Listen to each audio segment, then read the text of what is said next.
Queremos, primero que nada, darles la bienvenida a todas y todos ustedes, darles las gracias por asistir a este evento que para nosotros es muy importante. Tal como ustedes saben, la Universidad Pública, la Universidad de Tarapacá, es una universidad regional y en cumplimiento de su misión y vocación ha venido impulsando un ciclo de charlas de interés tanto nacional como regional. Iniciativas que queremos mantener durante este año 2020, que es tan importante para toda nuestra población, no solo para la población interna de la universidad, sino que para toda la región. Este ciclo compromete a toda la comunidad universitaria en nuestra sede y tenemos que relevar de forma importante el carácter triestamental. Por eso, la iniciativa de hoy, organizada en conjunto por la Federación de Estudiantes, los profesores y la dirección de nuestra sede, expresa la voluntad real de trabajo conjunto para contribuir al debate que el país y nuestra región enfrenta en un momento en que el diálogo, las ideas y la deliberación son tan necesarias para contribuir al proceso constituyente que vive nuestro país. A continuación, Caitlin, les presento a la vicepresidenta de la Federación, quien hará la presentación de nuestro invitado famoso. Buenos días a todos los presentes. A continuación le vamos a presentar a Fernando Atria Lemaitre, licenciado en Ciencias Jurídicas y Sociales desde 1994 en la Universidad de Chile. Obtuvo el título de abogado por la Corte Suprema en 1994, doctor en Derecho en la Universidad de Edimburgo, Reino Unido, desde 1999. Es profesor asociado del Departamento de Ciencias del Derecho de la Facultad de Derecho de la Universidad de Chile. Se desempeñó también como profesor en la Universidad de Talca y Adolfo Ibáñez. Es autor de los siguientes libros: La mala educación, ideas que inspiran al movimiento estudiantil en Chile, 2012. El otro molde, del orden neoliberal al régimen de lo público, 2013, junto a otros autores. La Constitución tramposa, 2013. Derechos sociales y educación, un nuevo paradigma de lo público, 2014. La forma del derecho, 2016. Y Democracia y neutralización, origen, desarrollo y solución de la crisis constitucional, 2017.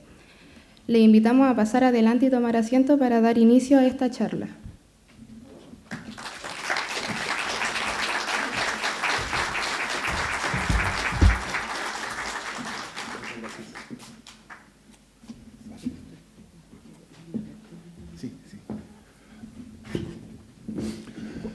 Buenos días, muchas gracias, Caitlin, por esa presentación. Quiero, por cierto, agradecer a la Universidad de Tarapacá, sede Iquique, y a la Federación de Estudiantes la posibilidad de venir a Iquique. Siempre es un agrado hacerlo. Y de conversar con ustedes en este momento que yo creo que es verdad que es un momento en el cual las universidades en general y especialmente las universidades públicas tienen una oportunidad para mostrar su relevancia. Yo creo que Chile está, de hecho, desde probablemente principios de noviembre, y voy a explicar por qué digo principios de noviembre y no desde el 18 de octubre, en un minuto más, en un estado de asamblea de hecho. Es decir, yo no había visto nunca antes el nivel de movilización y necesidad de conversar, discutir, aprender sobre el problema constitucional y el proceso constituyente como está habiendo ahora. Yo creo que eso muestra que el proceso constituyente responde a una necesidad que tenemos los chilenos. Y entonces este estado de asamblea, de hecho, es un proceso aceleradísimo de autoeducación cívica, así lo describiría yo. Y en ese proceso, las universidades en general, pero especialmente las universidades públicas, tienen una oportunidad para mostrar que pueden hacer una diferencia que yo creo que hace tiempo que no era tan evidente. Así que yo celebro que la Universidad de Tarapacá, sede Iquique, esté tomando esta oportunidad y esté cumpliendo o contribuyendo a esa función. Yo decía que, a mi juicio, este estado de asamblea, de hecho, es apreciable desde probablemente principios de noviembre, y elijo con cuidado el momento, es decir, yo creo que es anterior al acuerdo, pero posterior a lo que hoy día se llama el estallido. Porque ustedes habrán escuchado de quienes rechazan la idea de nueva constitución, la tesis de que el movimiento que irrumpió el 18 de octubre no tenía entre sus demandas originales la de nueva constitución, que esto sería un intento por aprovecharse de ese movimiento para fines constituyentes, que en realidad las demandas de ese movimiento eran demandas sociales, que más AFP, o sea, que no más AFP, por cierto, que no más AFP o mejores, no, en realidad mejores pensiones, dicen ellos, mejorar la salud, mejorar la educación, pero que en realidad nada de eso, nos dicen los mismos que han invocado la Constitución para frenar cualquier reforma en el pasado, nada de eso tendría relación con la Constitución. De eso quieren convencernos. Yo creo que mucho de eso, por supuesto, es parte de una campaña, y es oportunista, y es manifiestamente errado, etc. Y parte de eso voy a explicar por qué. Pero creo que hay una cuestión en la cual toda esa línea de argumentos se basa, que es verdadera y entonces que tenemos que incorporarla en la explicación. Y es que cuando irrumpió el movimiento el 18 de octubre y en los días anteriores, cuando lo que había era estos actos de evasión en el metro, esto que el 17 de octubre nos dijeron que no había aprendido, en ese momento no estaba el tema de la nueva Constitución. Eso es verdad. El tema de la nueva Constitución apareció poco después, no se demoró mucho en aparecer, apareció una o dos semanas después, pero es verdad que apareció en un segundo momento. Y eso requiere una explicación. Y para mostrar la explicación, yo creo que sí es útil atender a lo que sí apareció desde el primer momento y preguntarse qué conexión hay entre eso y el problema constituyente y entonces el proceso constituyente, etc. Yo creo que, indudablemente, hay dos cuestiones que estuvieron desde el primer momento en este movimiento. No digo que sean las únicas, ni que haya sido igual en todas partes, pero creo que es difícil negar que estas dos cuestiones que voy a mencionar ahora eran de las cuestiones centrales al principio. Tampoco digo que hayan dejado de serla. Una era este movimiento, esto que la prensa llama estallido, era una demostración de exasperación ante el abuso. El abuso que está en todas partes, ¿no? El abuso está en un sistema de pensiones que paga de pensiones de pobreza a una buena cantidad de los pensionados y que al mismo tiempo significa una fuente de utilidades exageradísima para las empresas privadas que lo administran. El abuso tiene una dimensión de bilateralidad, tiene dos lados. El abuso no es simplemente que para unos la vida resulta mucho más difícil, porque evidentemente con una pensión exigua la vida resulta mucho más difícil. Pero no es solo eso. El abuso no es una noción puramente económica. El abuso es una noción política, porque ese perjuicio que sufre uno está vinculado a una utilidad que obtiene otro. Y esa relación de que las cosas están ordenadas en beneficio de uno y en perjuicio de otro, eso es el abuso. Y ese abuso se puede ver, creo yo, digamos, el caso más evidente es el caso de las AFP. Por eso yo creo que las AFP son como el símbolo del abuso. Pero se puede ver también en salud, en educación, se ve, la verdad, en el consumo, se ve en cualquier dimensión de la vida. Y uno de los temas de este movimiento fue exasperación ciudadana con el abuso. Y otra de las cuestiones que estuvo presente desde el primer día fue una exasperación bastante parecida, una que yo llamaría hoy día tirria ciudadana contra la política institucional y contra lo que representa a la política institucional ante el ciudadano. En particular, cuestiones como el Parlamento y los partidos políticos. Con esto yo no estoy sumándome todavía, estoy simplemente diciendo, es evidente que este movimiento tenía un rechazo, o expresaba un rechazo hacia las formas institucionales de la política.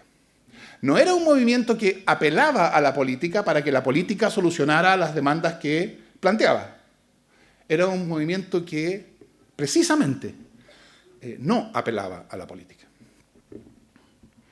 Y estas dos características de este movimiento, lo que tenemos que preguntarnos ahora es ¿qué tienen que ver entre sí? Y yo creo que la manera en que podemos ver que en realidad estas dos características de este movimiento, estos dos temas que estuvieron desde el principio, son en realidad uno, son dos caras de una moneda, es la Constitución. Y por eso creo yo que la demanda constituyente, la demanda por nueva Constitución, tan rápidamente sirvió para encauzar estas dos. Y para explicar eso, ¿por qué la demanda de nueva Constitución? O mejor, ¿por qué el problema constitucional es lo que muestra que estos dos temas que estuvieron desde el principio son el mismo? Tenemos que preguntarnos por la Constitución. Y tenemos que preguntarnos por la Constitución, porque en el contexto en el cual estamos hoy día, la respuesta a la pregunta ¿qué es la Constitución?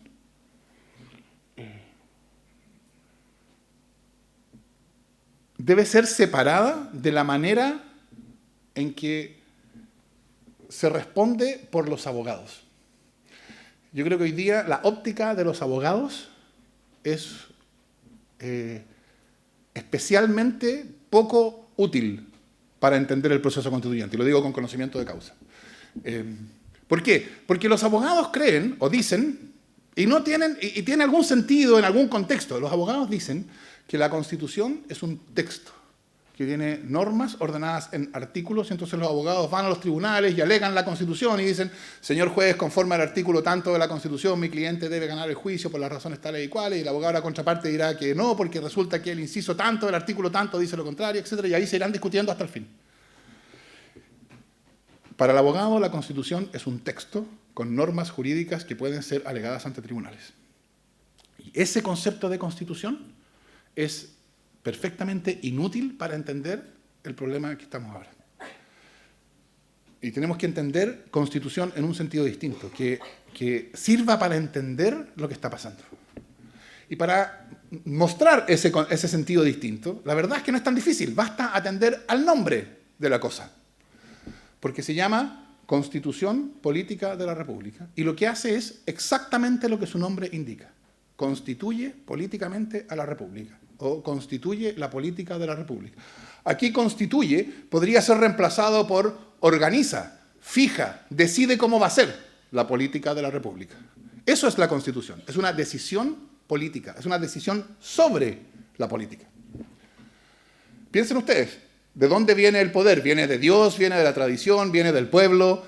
¿Qué órganos ejercen ese poder? ¿Cuáles son los fines para los cuales ese poder existe? ¿Cuáles son los límites que tiene? ¿Cuáles son los procedimientos a través de los cuales cuándo se accede al poder, cuándo se pierde el poder institucional? Todo eso es lo que fija la Constitución. Entonces, la Constitución, en el sentido que nos importa ahora, es una decisión fundamental sobre la política, sobre cómo es la política y para qué es la política.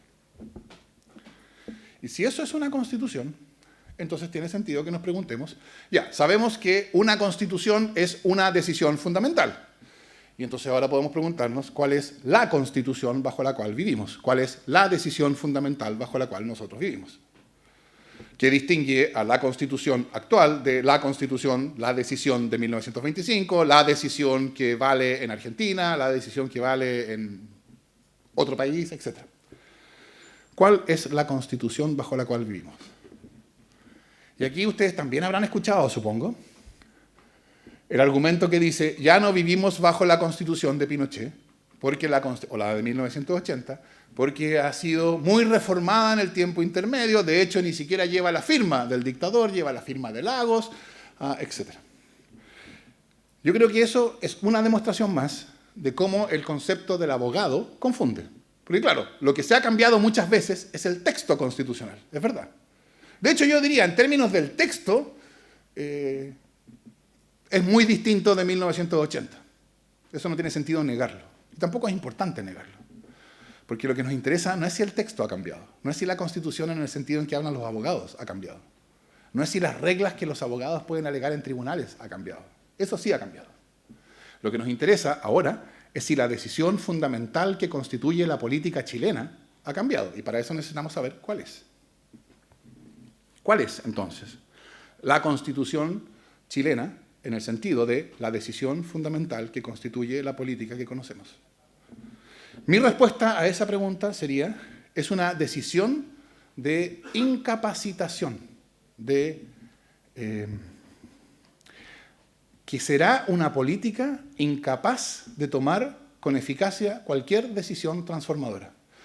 Cualquier decisión transformadora significa cualquier decisión transformadora, es decir, será una política incapaz de tomar con eficacia una decisión que transforme, por ejemplo, la relación entre el Estado chileno y sus pueblos originarios. Y entonces la demanda de reconocimiento del pueblo mapuche quedará sin responder por 30 años, ojo, causando todo el daño en términos de la agudización del conflicto planteado por esa demanda que corresponda. No importa, no es que no importe, es, bueno, la política no puede replantearse la relación entre el Estado chileno y sus pueblos originarios. Y por consiguiente, las consecuencias que se sigan de esa incapacidad serán las que sean.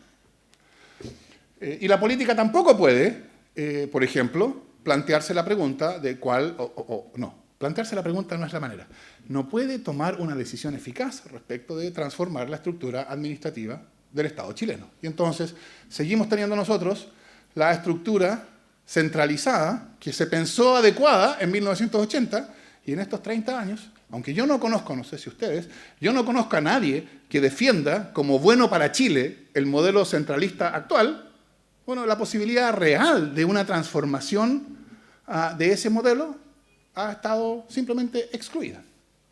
¿Por qué? Porque es una política incapaz para tomar decisiones transformadoras con eficacia. Y entonces la pregunta es, ¿por qué? ¿Por qué esta Constitución? ¿Por qué una decisión de constituir, de organizar, de dar forma a una política incapaz de tomar decisiones transformadoras con eficacia? Y la respuesta es bien simple, creo yo. La Constitución fue la solución a un problema que la dictadura tenía. El problema era el siguiente. Nosotros, hablando por ellos, nosotros hoy día, pensemos año 80, nosotros hoy tenemos todo el poder. Tener todo el poder nos permite hacer cosas que en condiciones de normalidad son en los hechos impensables. Podemos cambiar el sistema de pensiones de un día para otro. Podemos derogar el Código del Trabajo, cargarnos la negociación colectiva y promulgar un nuevo Código del Trabajo. Lo mismo con la regulación de la minería, el agua, en fin, reorganizar el sistema educacional, la salud. Podemos hacer lo que queramos. Y vaya, si lo hicieron. E implementaron el modelo neoliberal. Pero el problema era, ¿qué va a pasar cuando ya no tengamos el poder? ¿Cómo evitar que quienes vengan después de nosotros, la democracia por venir, porque la dictadura sabía que después de ella venía la democracia, cómo evitar que la democracia por venir eche para atrás todas estas demandas, todas estas transformaciones, estas modernizaciones, como las llamaban ellos, que hemos hecho? Y este era el problema. ¿Cómo usar el poder que tenemos hoy para decidir qué es lo que va a pasar cuando ya no tengamos el poder, cuando lo hayamos perdido? Y la respuesta a ese problema fue la Constitución. Como la Constitución es una decisión sobre cómo es la política, entonces la dictadura, al fijar la Constitución para la democracia, podía tomar la decisión sobre cómo iba a ser esa política democrática. Y entonces la decisión va a ser una política que no va a poder tomar ninguna decisión transformadora. Y de ese modo, entre las decisiones transformadoras que no va a poder tomar, van a estar las decisiones de reversión de las modernizaciones que hemos hecho. No va a poder tomar una decisión transformadora sobre el sistema de pensiones, no va a poder tomar decisiones transformadoras sobre el sistema educacional, de salud, no va a poder tomar decisiones transformadoras en materia de relaciones laborales, no va a poder tomar decisiones transformadoras en general. Y de ese modo, entonces, la dictadura usó el poder que tenía en 1980 para fijar cómo iba a ser, para proteger su obra en tiempos en los cuales ya no tuviera ese poder. Un paréntesis, para evitar desvíos en esta cuestión. El problema que tenía la dictadura y la solución que le dio suponía que el gobierno que iba a llegar después de ella iba a querer revertir el modelo neoliberal. Eso no fue exactamente lo que pasó, ¿no? Pero eso se iba a saber en 1990 o en 1994. Y eso está todavía en el futuro, porque estamos mirando las cosas desde 1980. Desde 1980 el problema era, los que vengan después de nosotros pueden querer revertir el modelo neoliberal. ¿Cómo evitamos que lo hagan? Y la respuesta es, démosles una constitución. La Constitución de 1980 no era una constitución para la dictadura. De hecho, quienes recuerden, quienes tengan más de 50 años, como yo, recordarán que lo que hoy día llamamos la Constitución, en realidad entonces se llamaba el articulado permanente de la Constitución, Porque ese articulado permanente, lo que hoy día llamamos el texto constitucional, empezó a regir el 11 de marzo de 1990. En algún sentido debería ser llamada la Constitución de 1990. Antes regía una constitución paralela, una constitución hecha para el dictador, que estaba contenida en las disposiciones transitorias del texto original. Que yo les recomiendo que ustedes se metan a la BCN, a la Biblioteca del Congreso, y vean el texto original y le echen una mirada a esas disposiciones transitorias, que incluían, por ejemplo, la disposición transitoria número 24, que autorizaba al dictador a detener, relegar o exiliar a cualquier persona sin forma de juicio y sin que hubiera recurso posible ante un tribunal. Esa era la Constitución para la dictadura. Lo que hoy día llamamos la Constitución es el articulado permanente que empezó a regir el 11 de marzo. Era la Constitución para la democracia. Y el sentido de eso era, la política democrática no va a tener poder de transformar. Por consiguiente, la política constituida por la Constitución va a tener forma democrática, en el sentido de que va a haber un presidente elegido por sufragio universal, van a haber parlamentarios elegidos, aunque por 15 años el Senado estuvo intervenido por senadores designados, pero bueno, el resto va a ser elegido. En ese sentido va a tener forma democrática, pero va a ser una política sin contenido democrático. Porque no va a ser una política a través de la cual el pueblo, los ciudadanos, puedan actuar para decidir cómo van a ser las cosas. En el fondo era una decisión que trataba a los ciudadanos como menores de edad. Las cosas ya están decididas, no hay espacio para cambiar esas decisiones fundamentales sobre salud, educación, pensiones, etc. Hay espacio para perfeccionar. Esto es lo que durante estos 30 años se hizo mucho, ¿no? Perfeccionamientos. Hay espacio para perfeccionar. Eso sí puede hacer la política democrática. Pero transformar, eso está excluido. Esa es la Constitución que tenemos. Yo creo que esa es la Constitución que fue rechazada por el pueblo chileno desde el 18 de octubre en adelante. ¿Por qué? Porque también ustedes habrán escuchado el argumento que dice la Constitución no le interesa a los ciudadanos, lo que le interesa a los ciudadanos son sus demandas sociales. Y yo creo que eso es una manera extraordinariamente miope de ver las cosas. Para notar eso, preguntémonos qué consecuencias va a tener vivir bajo una política con forma democrática, pero sin contenido democrático. Es decir, bajo una política incapacitada para tomar decisiones transformadoras, como hemos vivido por 30 años.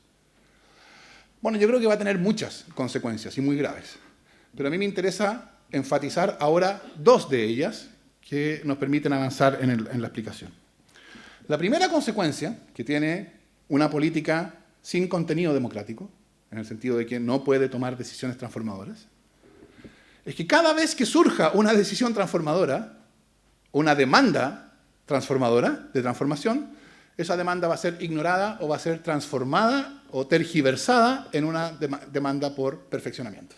¿Por qué? Porque la política, en términos de la demanda transformadora, no puede responderla. Ya mencioné un par de casos, ¿no? No da lo mismo cuáles sean las consecuencias de ignorar el contenido político de la demanda de reconocimiento del pueblo mapuche. En esa parte, esa demanda es desconocida. Está bien, la política puede crear la CONADI, que la CONADI compre tierra a precio de mercado y las distribuya entre algunas comunidades. Eso sí se puede hacer, pero transformar la relación entre el Estado y los pueblos originarios, imposible. Centralización, otro ejemplo. Da lo mismo cuánto daño cause y cuán grave sea, sobre todo para los ciudadanos y ciudadanas que viven en regiones, un Estado centralizado como el que tenemos, la posibilidad de tener de una política que es capaz de reorganizar esta cuestión está excluida. Lo que sí puede hacer es aprovechar lo que llaman ventanas de oportunidad y pasar, por así decirlo, algunos avances. Vamos a elegir gobernadores regionales. Pero bien, noten ustedes, solo pudo hacer eso. Se elegirán gobernadores regionales. La manera racional de haberlo hecho era decir, bueno, vamos a reestructurar el Estado chileno, que va a implicar repensar las competencias del centro y de las regiones, y en el contexto de ese rediseño, por supuesto, decidiremos que algunas autoridades regionales van a ser elegidas, etc. Esa es la manera racional, que es lo que decían quienes se oponían a la elección de gobernadores regionales, ¿no? Decían, lo que hay que hacer es pensarlo todo antes de elegir, porque si no, esto crea un problema de gobernadores sin facultades, etc. Bueno, si lo hubieran hecho de esa manera, todavía estarían discutiendo. ¿Por qué? Porque la manera razonable de hacer una reforma como esa está excluida. ¿Por qué? Porque eso sería una reforma transformadora.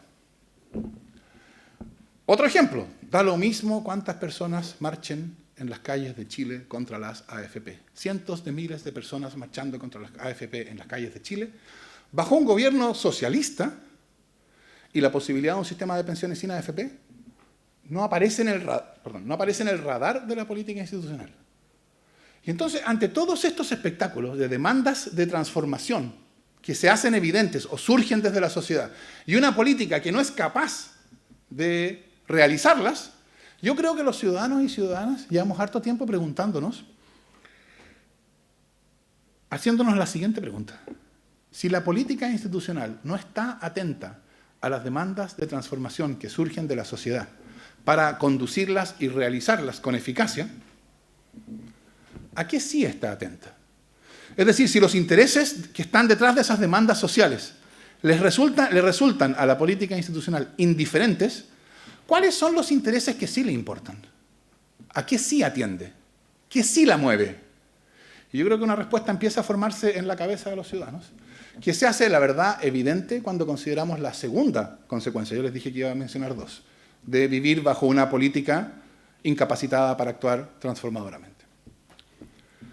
Porque una política incapacitada para actuar es una política débil, evidentemente. No puede actuar. Pero tiene frente a sí poderes fácticos que no tienen nada de débiles. Uno podría hacer una tipología de los poderes fácticos, pero hoy día eso creo no es demasiado importante, porque hay uno que es evidente y que es cada vez más fuerte, que es el poder económico. Entonces, la política, debilitada por su constitución, se enfrenta a un poder que no tiene nada de débil, que es el poder económico. Y la verdad es que no hace falta tener doctorado en ninguna universidad para saber qué es lo que va a pasar cuando un poder débil se enfrenta a un poder fuerte, ¿no? Es evidente. ¿Cómo se van a ordenar las cosas? ¿En beneficio de quién se van a ordenar las cosas?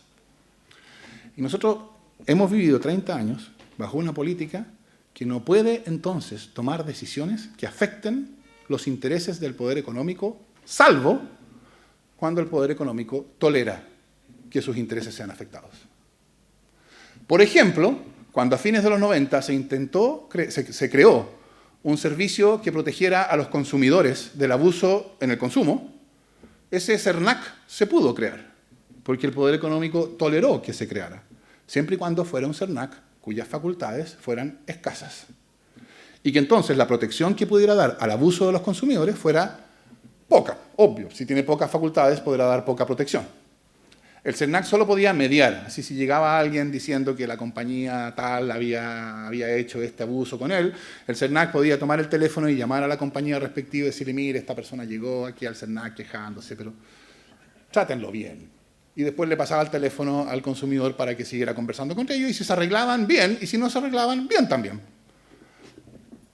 Cuando se intentó cambiar ese CERNAC por un CERNAC que tuviera facultades de verdad, que pudiera dictar normas en protección del consumidor, que pudiera fiscalizar esas normas y que pudiera sancionar a las empresas por no cumplir esas normas, hace 3 o 4 años, ¿no? Bueno, en ese caso, la Cámara Nacional de Comercio, representada por el hermano del diputado Melero de la UDI, fue al Tribunal Constitucional para decir que ese CERNAC era inconstitucional. Y el Tribunal Constitucional, obediente, lo declaró inconstitucional. Entonces, puede haber un CERNAC débil, pero no puede haber un CERNAC fuerte. Lo que quiere decir, puede haber algo que dice proteger al consumidor del abuso, pero que no es muy eficaz en la protección, pero no puede haber algo que dice proteger y es eficaz en la protección. Y eso es solo un ejemplo, pero los ejemplos esto podría ser muchísimo más largo de lo que es prudente que sea.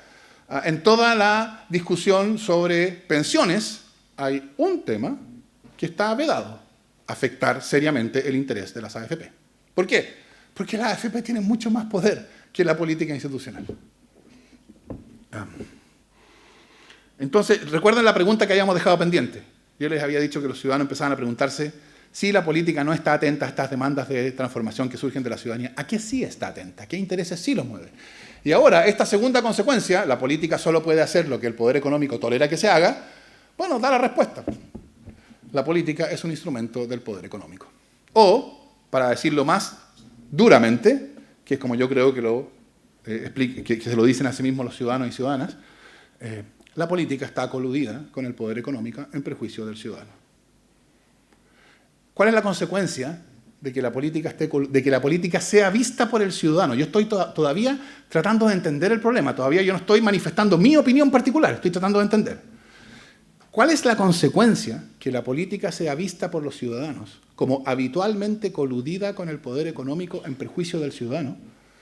Bueno, es una consecuencia doble. Primero, el abuso va a ser generalizado, porque en eso consiste el abuso. El abuso es la consecuencia de que la política no puede limitar al poder económico, sino solo puede hacer lo que el poder económico acepta. Y la segunda es que el ciudadano va a tener cada vez más tirria contra la política, porque los ve no como parte de la solución, no es que a la política podemos dirigir nuestras demandas para poder corregir lo que necesitamos corregir, sino lo ve como parte del problema. Es parte de lo que está dentro del contexto de lo que hace posible el abuso. Generalización del abuso, tirria contra la política institucional. Ven ustedes, son las mismas dos temas que habíamos mencionado al principio, que están desde el principio en este movimiento. Generalización del abuso y tirria contra la política institucional, entonces, son las dos consecuencias más evidentes que se van a producir después de 30 años de vivir bajo una política incapacitada. Entonces, este estallido es parte de un proceso de, por así decirlo, creciente conciencia del ciudadano, de los ciudadanos y ciudadanas, de la situación en la cual nos encontramos. Ese es el problema constitucional. El problema constitucional es que hemos vivido 30 años bajo una constitución que organiza la política de modo de hacer cada vez más claro al ciudadano que la política es un recordatorio de cómo nosotros los ciudadanos no tenemos poder. Cómo a nosotros los ciudadanos no nos corresponde decidir si va a haber o no AFP. Esa decisión ya fue tomada y es inamovible. No nos corresponde decidir si el agua va a ser privada o no. Esa decisión ya fue tomada y es inamovible. No nos corresponde, no nos corresponde decidir sobre nada realmente importante. La política es vista hoy día por los ciudadanos como el constante recordatorio de la manera en que nosotros vivimos como menores de edad. No tenemos control sobre cómo vivir. ¿Y eso qué produce? Bueno, la verdad es que es bastante obvio. A mí siempre me ha sorprendido que esto suena inesperado, suena como extraño. Pero la verdad es que es bastante obvio. Si la política es crecientemente vista como el recordatorio constante de que nosotros los ciudadanos no tenemos poder, entonces los ciudadanos, ¿cómo van a devolver eso? Lo van a devolver en la forma de la política es una actividad cada vez más despreciable, cada vez más deslegitimada. Y eso es exactamente lo que nosotros hemos visto ocurrir en los últimos 15 años sin que la política institucional haya sido capaz de enfrentar este problema eficazmente. Digo 15 años porque yo fijaría, pero esto hasta cierto punto es arbitrario, por supuesto que uno podría ir más atrás.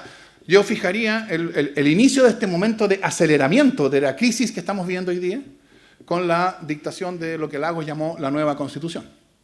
¿No? Creer que era una nueva Constitución, una nueva decisión fundamental sobre la política, era, es manifiestamente un error. Después vino el movimiento pingüino, supongo que aquí algún pingüino habrá, siempre hay un pingüino. Bien, saludos a los pingüinos. Una de cuyas demandas centrales era derogar la Ley Orgánica Constitucional de Enseñanza, ¿no? La LOCE. Y la LOCE fue derogada el 2010, poco después, en reacción al movimiento pingüino. Es bien interesante recordar que en esa foto famosa, ¿se acuerdan ustedes? La foto de las manos alzadas en que estaba toda la clase política desde Hernán Larraín hasta Camilo Escalona. En esa foto, al fondo, estaban los dirigentes de los pingüinos, los dirigentes estudiantiles. ¿Qué es lo que muestra que los dirigentes estudiantiles hayan estado en esa foto? Que el movimiento social en 2010 todavía miraba a la política institucional como un camino para realizar sus demandas. Esa foto de los dirigentes estudiantiles junto con la política institucional celebrando el momento en que la política se hacía cargo de sus demandas, ya después de 2011, imposible. ¿Por qué? Porque ya el 2011 había aprendido el movimiento social que no podía mirar a la política institucional para realizar sus demandas. ¿Por qué? Porque cuando se derogó la LOCE, se hizo un gran acto de hemos derogado la LOCE y dictado la Ley General de Educación, y entonces uno miraba la Ley General de Educación y era lo mismo. En lo que importaba. Tenía perfeccionamientos, por cierto. Nunca hay que olvidarlo, porque siempre aparece alguien, lo que usted dice es que está negando que haya habido algún avance. No se trata de negar que haya habido algún avance. Algunos avances ha habido. Pero transformación, la Ley General de Educación, ninguna.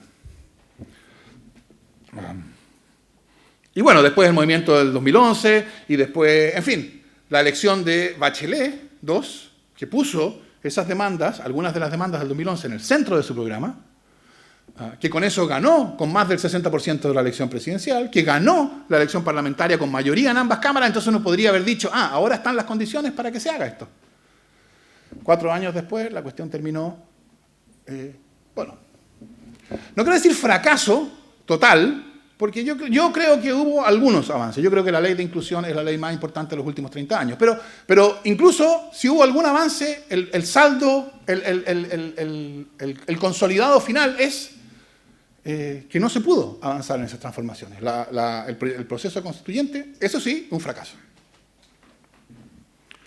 Entonces nosotros estamos ahora en una etapa extraordinariamente avanzada de la crisis causada por la Constitución. La crisis causada por una decisión de constituir una política con forma democrática, pero sin contenido democrático, que entonces aparece ante el ciudadano como coludida con los poderes económicos en perjuicio del ciudadano. Esa es la crisis. Y nosotros estamos no al principio de esa crisis, estamos en una etapa avanzada. Y esa crisis no se va a solucionar mientras no haya una nueva Constitución. No en el sentido de un nuevo texto, una nueva decisión fundamental que le dé a la política una forma democrática y un contenido democrático. Es decir, y termino aquí porque mi idea es que después podamos conversar, que hayan preguntas, etc. Dejo pendiente para las preguntas sobre el proceso constituyente que viene, porque eso creo que es más interesante que surja de las inquietudes que ustedes mismos tengan. Pero sí quiero decir una cosa sobre la nueva Constitución. Como yo ya recordé, Lagos en 2005 dijo, esta es una nueva Constitución, despunta la primavera, etc. Frases que los partidarios del rechazo hoy día citan hasta el hartazgo. Y uno podrá tener la opinión que quiera del presidente Lagos. Yo tengo la que... En fin. Pero lo que uno no puede decir del caballero es que es tonto. Y entonces yo creo que eso lo obliga a uno a decir, si él se equivocó al identificar una nueva Constitución, si él creyó que era una nueva Constitución, pero una reforma constitucional, ¿cómo podemos estar nosotros seguros de que no nos va a pasar lo mismo? Es decir, pensemos que todo este proceso que viene pasa. Pensemos cómo nos vamos a encontrar nosotros cuando ya haya pasado este proceso, que hubo plebiscito, ganó la prueba, ganó la Convención Constitucional, hubo elección para la elección constitucional en octubre, se eligió una Convención Constitucional, la Convención Constitucional operó por el año que está planificado y en diciembre del 2021 elaboró un proyecto de reforma de nueva Constitución por 2/3 de sus votos desde una hoja en blanco. Ese proyecto de nueva Constitución se planteó al país en un plebiscito de salida, ese plebiscito se realizó en marzo o en abril del año 2022, el plebiscito aprueba esta propuesta hecha por la Convención Constitucional y por consiguiente se promulga la nueva Constitución y se deroga la Constitución antigua. Y entonces nos encontramos nosotros y nos preguntamos, bueno, ¿y fue de verdad? ¿A dónde tenemos que mirar para saber si fue de verdad o no? Mi respuesta a esa pregunta sería, hay que mirar cómo es la política.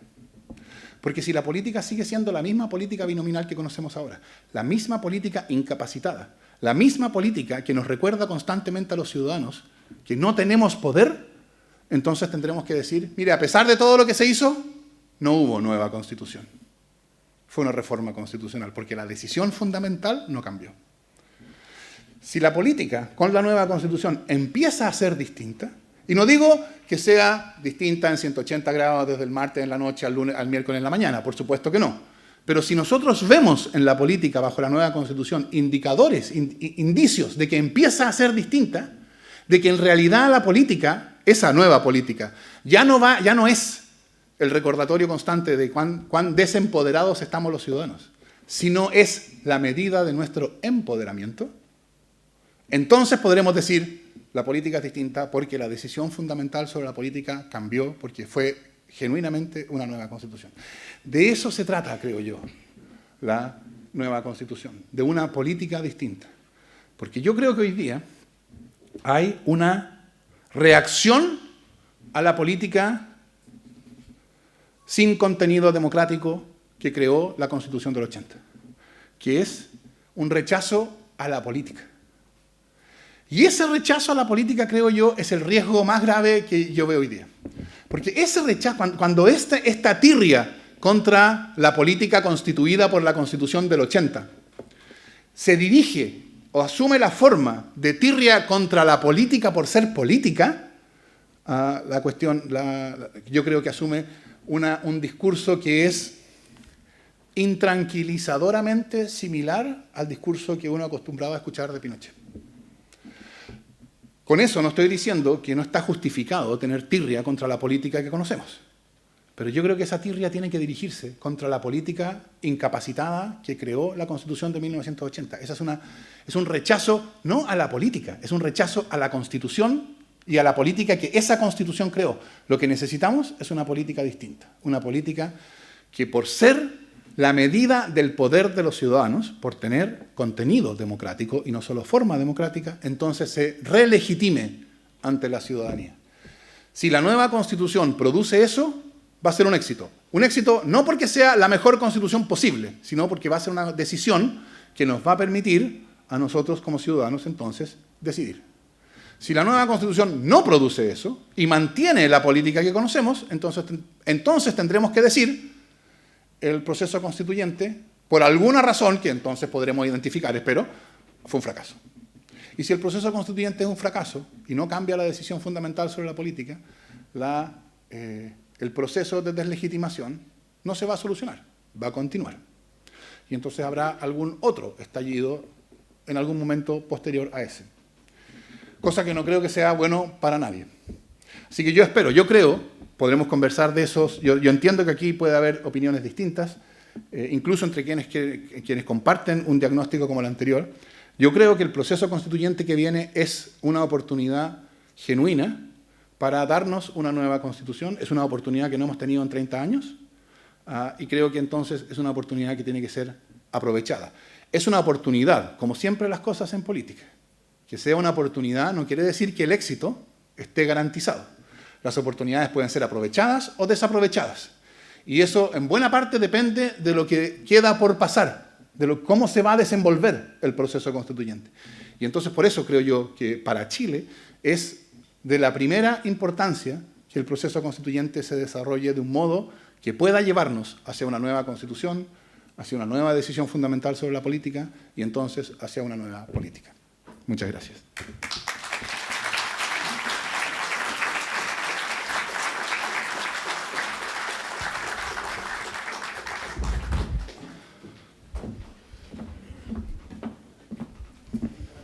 Muchas gracias, Fernando. Realmente espectacular tu presentación. De verdad, un aplauso de nuevo, por favor. Sumamente claro. Y yo creo que no podemos desaprovechar este espacio para hacer la cantidad de preguntas que ustedes quieran hacer. Solo les pido que sean los más concretos posibles y resumidos en sus preguntas para dar posibilidad a que todos podamos participar. Así que yo tengo un avión a las 9:30 de la noche, así que... Preguntas. Allá, Luciano. ¿Aló? Dices tu nombre, de dónde eres.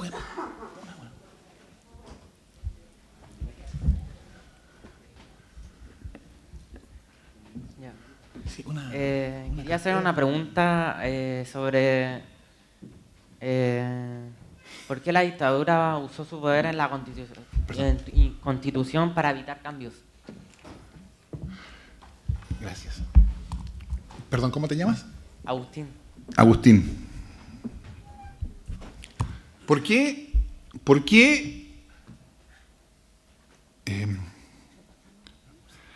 la Constitución optó por darle forma democrática sin contenido democrático? O sea, ¿por qué usar la Constitución para evitar la posibilidad de cambios posteriores?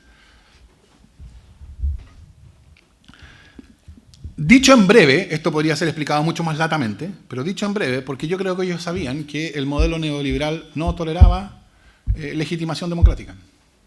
Es decir, porque un sistema de pensiones que basado únicamente en capitalización individual, un sistema educacional que se basaba en las reglas del mercado, que no existen en países comparables, eran sistemas que solo se podían crear aprovechando el poder total que les había dado la victoria militar del 11 de septiembre.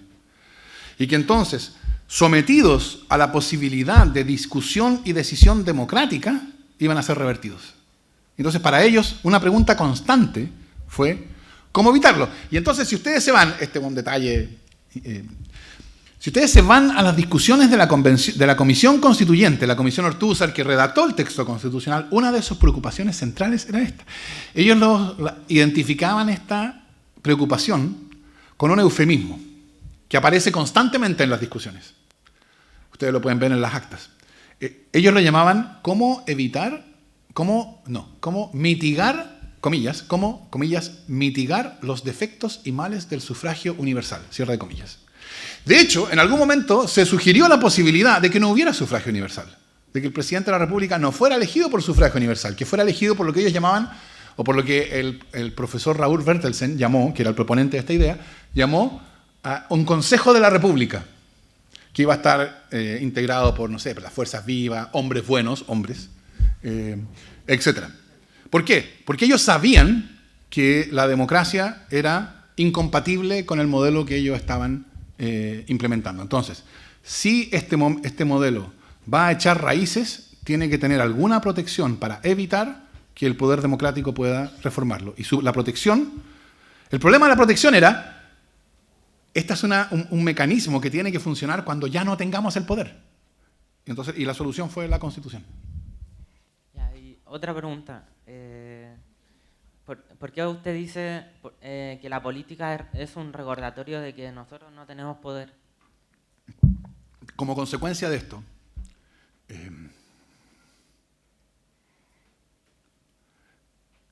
la política que conocemos es una política que es inmune a las manifestaciones ciudadanas, a la voluntad ciudadana. De hecho, esto la verdad es que es tan claro como podría ser. Al principio era evidente. Y esto yo no lo digo para exculpar a nadie, ni para defender a nadie. Es solamente porque estos son hechos. Entre 1989 y 2005, la Concertación ganó todas las elecciones parlamentarias, pero nunca tuvo mayoría en ambas cámaras del Congreso. ¿Por qué? Porque el Senado estaba intervenido por senadores designados. Por lo tanto, para dictar cualquier ley, aún leyes simples, ojo, aún leyes ordinarias, era necesario ir donde los herederos de la dictadura y decirle, ustedes están dispuestos a darnos sus votos para que podamos dictar estas leyes. Por supuesto, si se quería hacer alguna cosa más importante, como reformar leyes orgánicas constitucionales, etcétera, esto era muchísimo mayor. ¿Pero qué significa eso? Fíjense ustedes, démosle peso a lo que significa. El pueblo se manifestaba mayoritariamente a favor de la Concertación. Como les digo, no estoy defendiendo a nadie, pero es un hecho. Se manifestaba mayoritariamente a favor de la Concertación y el Congreso quedaba en mayoría de la derecha. ¿Qué es lo que el sistema institucional, qué es lo que la Constitución está transmitiendo con esto? ¿Qué es lo que los ciudadanos voten? Es indiferente, no importa. En ese sentido, los ciudadanos lo que veían era que ellos votaban, ganaban y no tenían poder. Entonces, en ese sentido, la política institucional lo que hace es recordar constantemente a los ciudadanos que el poder que ellos tienen es fútil. Sí, los ciudadanos tienen el poder de decidir quién gana una elección en el sentido de quién va a ser presidente de la República, quién saca tales diputados, y entonces celebran en la noche en el hotel del comando respectivo y se hacen discursos. Ese poder sí lo tienen los ciudadanos. Pero que eso se transforme en la posibilidad real de llevar adelante un proyecto transformador, eso no. Y lo primero, la emoción de la noche, ganamos, las celebraciones, etc., es importante por lo segundo. Cuando uno queda solo lo primero, sin lo segundo, solo la celebración, pero no la posibilidad real de llevar adelante un proyecto transformador, entonces la celebración parece una forma de engaño, una especie de recordatorio, por eso uso esa expresión, un recordatorio, como recordándole a los ciudadanos, sí, ustedes pueden celebrar, pero no importa. En ese sentido, la política es un recordatorio constante del desempoderamiento ciudadano.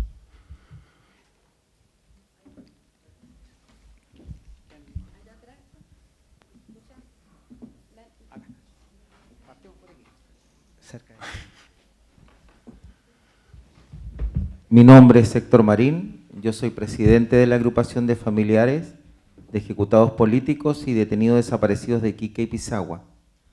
Y mi pregunta es que si es posible, con una nueva constitución, poder recuperar nuestras riquezas básicas. Me refiero al cobre, me refiero al litio, me refiero al agua. Y mi segunda pregunta es si también con una nueva constitución podamos sentar las bases para cambiar en lo que es la política de educación, vivienda, salud y pensiones dignas, que es lo básico para tener un país justo y solidario.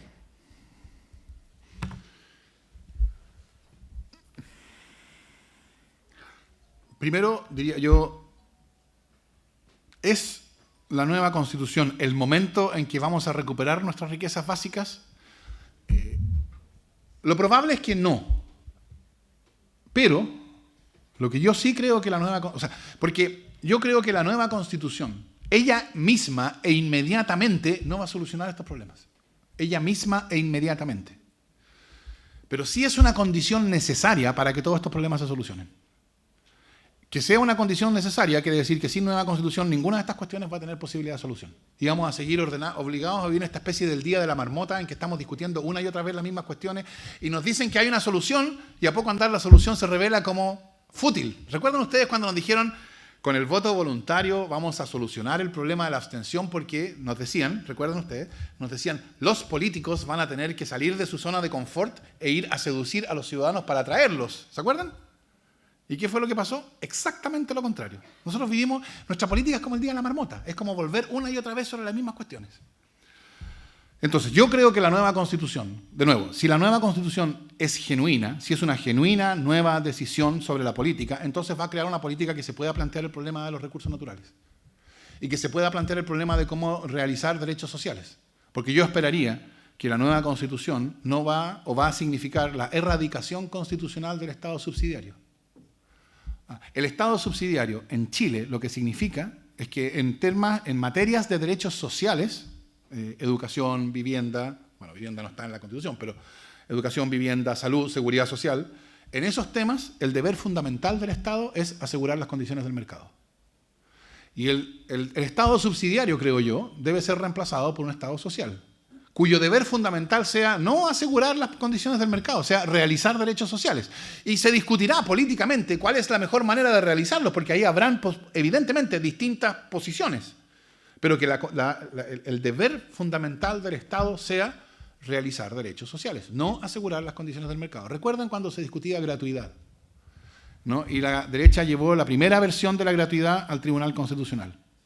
¿Cuál fue el argumento? El argumento fue el modo en que se pretendía asegurar la gratuidad hacía una diferencia entre la gratuidad en las universidades estatales y la gratuidad en las universidades privadas.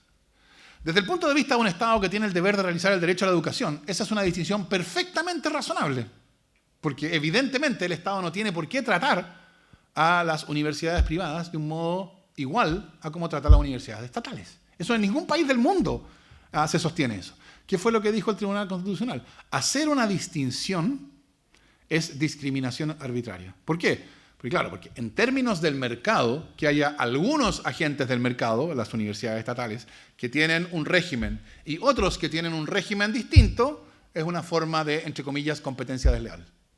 Entonces, si lo que importa es asegurar las condiciones del mercado, un régimen que haga diferencia entre las universidades estatales y las universidades privadas es intolerable. Si lo que importa es realizar derechos sociales, entonces es perfectamente razonable hacer una diferencia entre las universidades del Estado, que existen solamente para realizar derechos sociales, y las universidades privadas, que existen para otros fines también. ¿No? Entonces, todas estas cuestiones que usted menciona son cuestiones que probablemente yo diría, en la nueva Constitución se va a dar un paso. Pero el paso realmente importante se va a terminar de dar en la política que viene después de la nueva Constitución. Por eso es tan importante cómo la nueva Constitución organiza la política que viene. Y por eso el verdadero test de la nueva Constitución es cómo va a ser esa política. Luciano, atrás Aquí habían unas niñas que estaban antes. Allá. Estaban antes, allá atrás. Buen día, soy Karen Segarra. Mire, durante la consulta ciudadana que se hizo el 15 de diciembre aquí en Iquique, en los resultados que arrojó, la preferencia se hizo por la nueva constitución que sea una asamblea constituyente. En el caso de que esta sea la que salga, o sea, hablando del punto de vista de Iquique, ya que esos fueron los resultados que vi yo, en el caso de que esta sea la que salga, ¿quiénes serán las personas que la van a formar? ¿Cómo sabremos nosotros de que será la óptima asamblea constituyente y que nos va a dar todo aquello que nosotros queremos? En el plebiscito se van a plantear dos preguntas, efectivamente. Como tú dices. Carol, ¿no? Karen. Karen, perdón.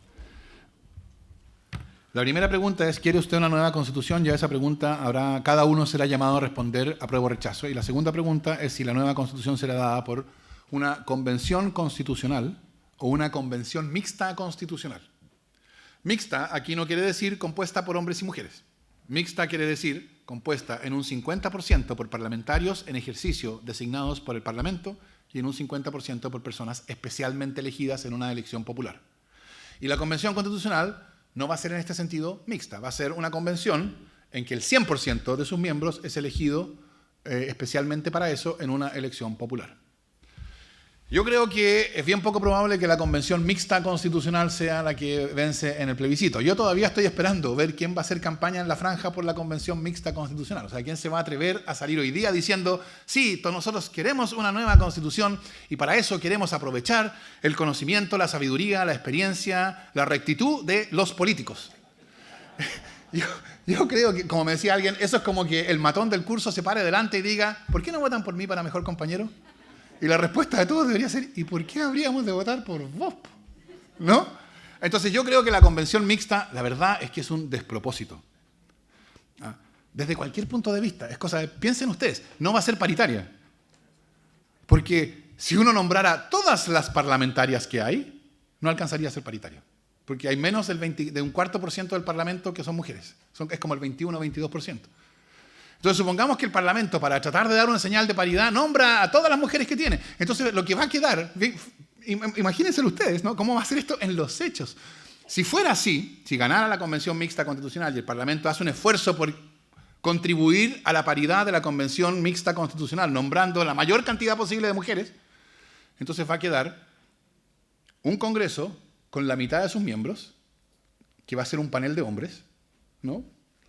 O sea, va a estar incapacitado para actuar porque tiene la mitad de sus miembros y además va a ser un panel de hombres y al lado va a tener esta convención mixta que va a estar más legitimada que el Congreso y que va a ser más o menos paritaria, no tan paritaria como sería la convención constitucional.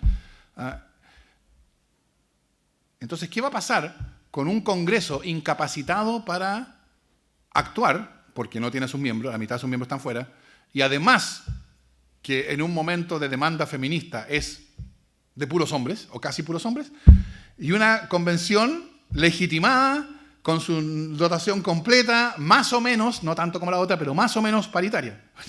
Yo creo que eso es un escenario bien políticamente incierto, bien poco razonable. Yo creo que ya deberíamos empezar nosotros los ciudadanos a pedir cuentas a quienes decidieron estas cosas. ¿Con qué criterio? ¿Por qué se imaginaron la convención mixta con todas estas posibles problemas? Pero en fin, la pregunta no era con la convención mixta, me estoy aprovechando. Yo creo que la convención constitucional, ¿quién la va a componer? Bueno, quienes sean elegidos. Va a haber una elección especial para eso. Esa elección se va a hacer conforme a las reglas del sistema electoral que rige para la Cámara de Diputados. Ustedes sabrán que ha habido mucha discusión sobre 3 consecuencias nefastas que esto tendría.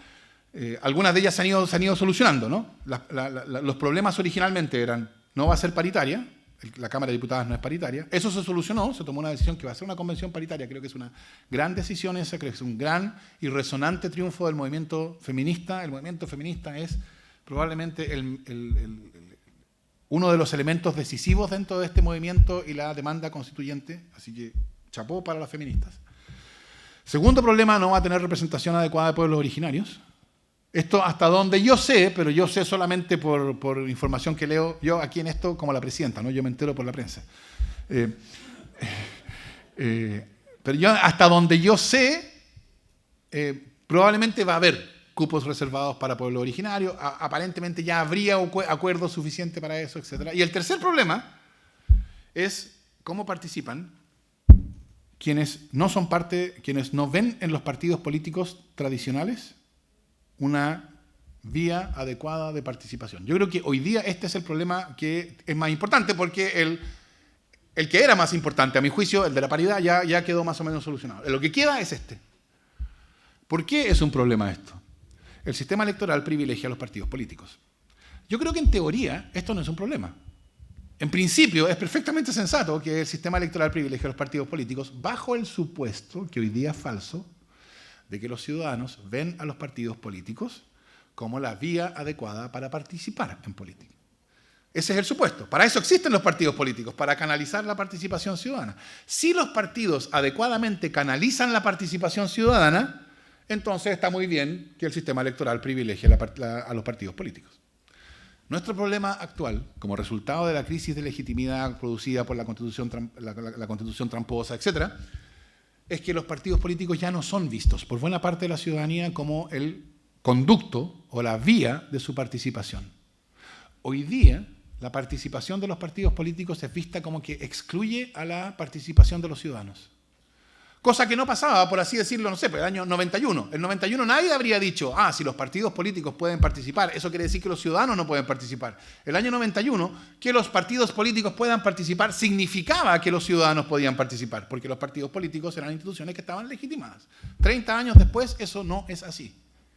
Y eso crea un problema. Cómo la fuerza política que hizo posible, cómo la fuerza social que hizo posible el proceso constituyente, después del estallido del 18 de octubre, y que mira a los partidos políticos como parte de la clase política y entonces los mira con distancia, cómo esa fuerza social va a poder participar en la Convención Constitucional. Que esa es una pregunta que yo creo que hoy día es importante.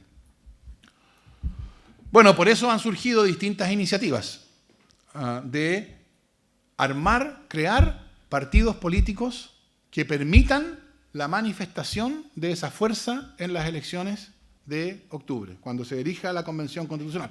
Porque el resultado del plebiscito, yo supongo, va a ser apruebo y Convención Constitucional. Y eso nos va a llevar a la elección de octubre. ¿Y cómo va a participar esa fuerza social que no mira a los partidos políticos? ¿Cómo va a participar?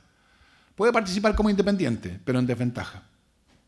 Puede participar inscribiéndose como candidatos de los partidos políticos, pero eso no apela a parte importante de esa fuerza social. Y la tercera posibilidad, y son 3 nomás, y no hay más, la tercera posibilidad es, puede crear partidos políticos para participar en el proceso constituyente. Y entonces hay varias iniciativas que ustedes habrán visto de eso, y yo espero que alguna de esas iniciativas sea exitosa, porque el éxito de alguna de esas iniciativas va a permitir la manifestación en la Convención Constitucional de esa fuerza social que hizo posible el proceso constituyente. Y aquí, solo aquí, me permito pasar un aviso. Yo participo de una de estas iniciativas que se llama Fuerza Común. Yo los invito a revisar fuerzacomún.cl porque ahí está explicado el proyecto y el sentido en que eso es una iniciativa que pretende facilitar la expresión en la Convención Constitucional de esa fuerza social que hoy día no se ve representada en los partidos políticos. Nosotros estamos en proceso de recolección de firmas para Fuerza Común, así que échenle una mirada. Y si lo consideran interesante, ahí mismo hay un formulario de registro, de modo que nosotros los podemos contactar de vuelta, organizarnos, etc. Ahí cierro el paréntesis con el aviso que quería pasar. ¿Cuánto ha pasado? Al profe.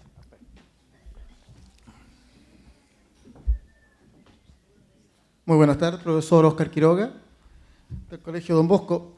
En parte algo ya se dijo en su respuesta, pero lo que me preocupa es cuál va a ser o debiera ser el rol de los partidos que han actuado como partidocracia con un poder que excede lo real porcentualmente y por el proceso de deslegitimación en el nuevo orden, en el llamado nuevo pacto. Yo quedé muy marcado con una frase que creo que pisó el barro y continuó en el barro, del presidente Elwin cuando dijo vamos a hacer justicia dentro de lo posible, vamos a hacer cambios en la vivienda dentro de lo posible, vamos a hacer cambios en esto dentro de lo posible, y al final lo posible lo habían determinado los pro dictadura. Entonces, ¿qué tan importante o qué importancia le asigna usted a la democracia de los acuerdos en haber llevado al país a esta situación? Y pregunto esto porque yo en ese sentido soy un poco más pesimista en términos de que si los partidos siguen manejando estos hilos, va a haber un incremento de la conflictividad social, porque no se va a estar respondiendo a lo que se quiere. De ahí felicito el que se genere esta instancia, que aunque fue un aviso comercial, pero es verdad. Si no tenemos partidos que sean legitimados, porque tenemos un problema de legitimación total, ¿ya? Entonces, ¿cómo vamos a regular en este nuevo orden a los partidos, que siguen siendo un canal? O mejor aún, ¿hay alguna otra alternativa que no sean los partidos que se puedan organizar para incluirlos dentro de este nuevo orden constitucional?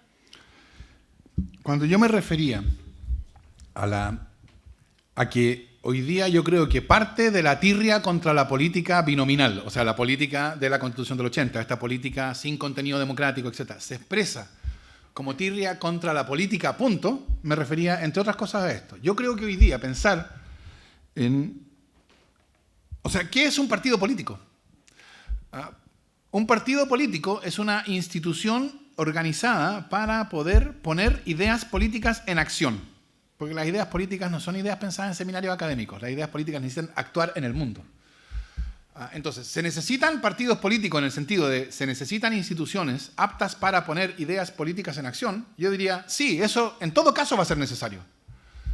Entonces, yo creo que es un error que la tirria contra la política que conocemos se manifieste como rechazo a la idea misma de política o de partidos políticos. Los partidos políticos no tienen por qué ser las instituciones que hoy día conocemos. Las instituciones que hoy día conocemos son el resultado de 30 años de una política sin contenido democrático. Y de lo que se trata es que la nueva política sea distinta. Ese es el punto principal de la nueva Constitución, tener una política distinta que no sea vista de este modo por los ciudadanos. ¿Eso a qué va a llevar? Bueno, algunos de los partidos van a ser capaces de reinventarse y reaparecer como partidos que puedan legitimarse. Otros no van a poder hacerlo. Y van a entonces decaer, no van a desaparecer porque nunca desaparecen, pero van a decaer y se van a convertir en partidos marginales. Yo creo que estamos en un momento de fluidez de la política chilena. Cada cierto tiempo la política se hace fluida y surgen nuevos, caen viejos, se realinean, etc. El último momento de este tipo que vivimos fue para el plebiscito del 88. Y la manera en que se ordenó la política, en términos del sí y el no, determinó la política por venir en los 30 años siguientes.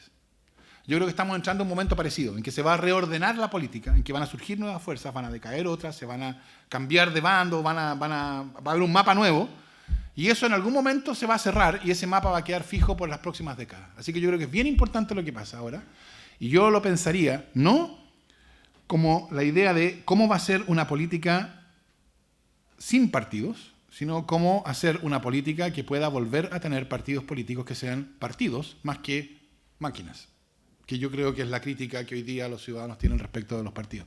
Todas las instituciones políticas y los partidos políticos en primer lugar necesitan legitimarse ante la ciudadanía. La deslegitimación les quita la vida. Y eso creo yo es lo que ha ocurrido. Ahora, lo que vemos es que esta deslegitimación tiene consecuencias. Yo creo, por ejemplo, que la paridad se logró no porque quienes votaron por ella fueron convencidos por un argumento, así como que dijeran, oh, qué buen argumento han hecho las mujeres si en realidad han sido discriminadas tanto tiempo. No, yo creo que políticamente la paridad se logró porque quienes votaron por la paridad se dieron cuenta de que no votar por la paridad era políticamente suicida, ¿no? O sea, era... Y entonces ese, creo yo, muestra lo que yo creo que puede pasar en lo que viene, que los partidos políticos tradicionales se den cuenta de que actuar como máquinas en lo que, para lo que viene es también políticamente suicida. Y entonces yo anticipo que vamos a ver algunos partidos políticos tratando, por ejemplo, de dar espacio a candidaturas independientes dentro de ellas, como una manera de mostrar que están entendiendo. Algunos van a poder hacerlo, otros no lo van a hacer, algunos les va a ir bien, unos lo van a hacer de modo creíble, otros lo van a hacer de modo que no convencen a nadie, así como la campaña de rechazo para reformar. ¿Qué es lo que va a pasar? Yo creo que está por verse, pero yo creo que las condiciones políticas son... Deberíamos nosotros esperar ver cosas inesperadas en términos de los últimos 30 años. Buenas tardes. Mi nombre es Bernardo Camacho, yo vengo en representación de la ANEF. Yo tenía dos preguntas. Una que a mí me estaba dando vuelta es la posibilidad de que con los 2/3 se nos entregue a nosotros los ciudadanos un mamarracho de constitución a la cual, por el proceso que nosotros sabemos cómo se va a realizar, ya sabemos que va a ser una votación obligatoria, y nosotros mismos vamos a ser los que vamos a rechazar esa constitución y vamos a volver a lo de los 80. Entonces ahí yo veo que hay un peligro, que hay una trampita que hay que ponerle harto ojo. Y lo otro es la representación política. Porque la representación política, ¿qué es lo que es un partido político? El partido político en sí es una agrupación de personas con ideas afines que escogen a un representante para que esas ideas puedan llegar al Parlamento. Exacto. Eso es lo que es un partido político. Entonces, como ya se perdió la confianza de los partidos, y nosotros lo vimos con tu partido, donde tú hiciste un partido, presentaste un partido, y después al poco tiempo te sales. No. Ese no fui yo, ese fue James Hamilton. Ya. Verdad. Sí, tenéis razón. Ya, pero lo que pasó en eso, te pido disculpas. En ese momento, lo que pasa con los ciudadanos que estamos mirando eso, se vuelven a perder las confianzas. Por cierto. ¿No es cierto? Porque se supone que nosotros lo que estamos esperando es que aparezcan nuevos grupos, nuevos partidos, ¿no es cierto? Porque ya se perdió la confianza en lo que ya conocemos.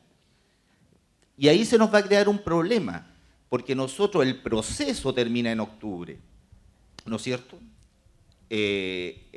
Para nosotros poder, en octubre vamos a elegir a los constituyentes, ¿no es cierto? Y tenemos un año para que esta constitución se cree.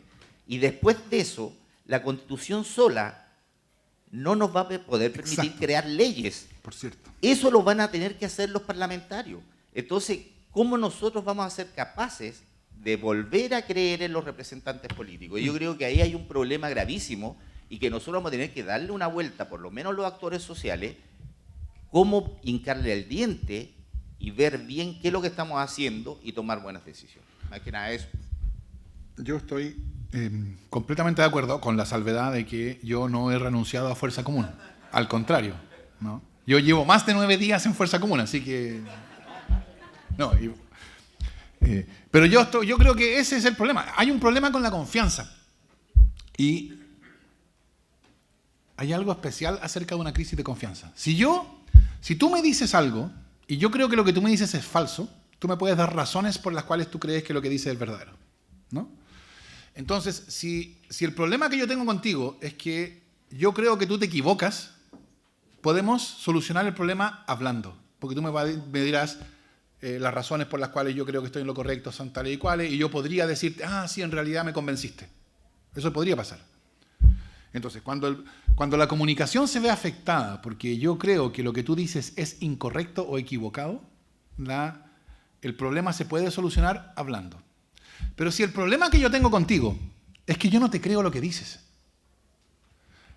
ya no podemos, ese problema no se va a poder solucionar hablando, porque yo no te voy a creer. Tú me vas a decir, no, si yo soy confiable, yo cambié, nunca más, no lo voy a hacer nunca más. ¿Y yo qué te voy a decir? Como no te creo, da lo mismo lo que me digas. Y ese es el problema que tenemos hoy día. Como la crisis es de confianza, no importa mucho lo que se diga. Ahora, pensemos, ¿cómo se soluciona una crisis de confianza? No hablando, actuando, ¿no? O sea, lo que muestra, si yo desconfío de ti, lo que me muestra que puedo confiar en ti no es lo que tú dices, es lo que tú haces. Y entonces yo creo que lo que hay que hacer esa es la manera. Van a haber algunos que van a hacer cosas que permitan crear condiciones de confianza y van a haber otros que sigan hablando de lo confiables que son. Y los primeros van a tener más éxito que los segundos. Quiero poner solo un ejemplo, y esto también en alguna medida es parte del aviso comercial, pero no solo aviso comercial, porque ilustra el punto. Yo creo que nos sirve de mucho que uno de estos partidos nuevos diga, nosotros vamos a hacer un partido político nuevo con participación distinta, etc. Eso yo creo que hoy día es bla, bla, bla, bla, bla. Pero distinto es decir, como hemos dicho en Fuerza Común desde el primer día 1, nuestros candidatos van a ser elegidos territorialmente. No va a haber un órgano central que va a decir, mira, tú te vas a Iquique, tú te vas a Valdivia, tú te vas allá, porque resulta que hemos conversado y hemos negociado este arreglo y conseguimos esto. Así que una declaración de cómo va a funcionar el partido en cuanto a su selección de candidatos, creo yo que es mucho más elocuente que 1000 palabras acerca de lo importante que la participación es. ¿Va a ser suficiente? O sea, porque yo estoy completamente convencido de lo que tú me dices. Tú dices, hay una crisis de confianza y las crisis de confianza se solucionan actuando, y actuar toma tiempo. Entonces no se soluciona de un día para otro una crisis de confianza. Pero si no se soluciona esa crisis y no surgen de este proceso partidos legitimados, entonces no vamos a tener una política distinta, ¿no? Vamos a tener la misma política, porque tú dices, la Constitución, y eso también es totalmente correcto, la Constitución por sí misma, una vez que se acabe la Convención Constituyente, bueno, va a tener que ser puesta en acción. ¿Y quién la va a poner en acción?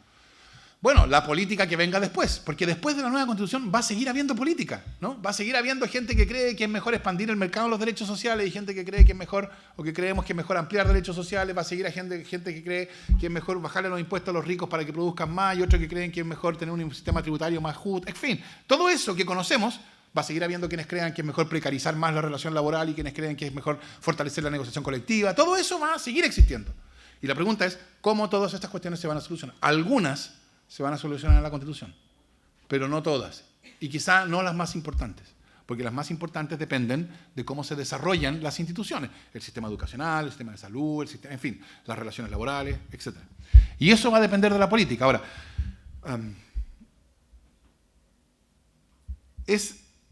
claro, si el supuesto es eso va a depender de los mismos parlamentarios que tenemos ahora, eso es lo mismo que conceder de entrada que va a ser un fracaso, porque claro, eso va a depender de la misma política que conocemos, entonces es lo mismo que decir eso va a ser solamente un intento de publicitario, pero no va a cambiar nada, o no va a cambiar mucho.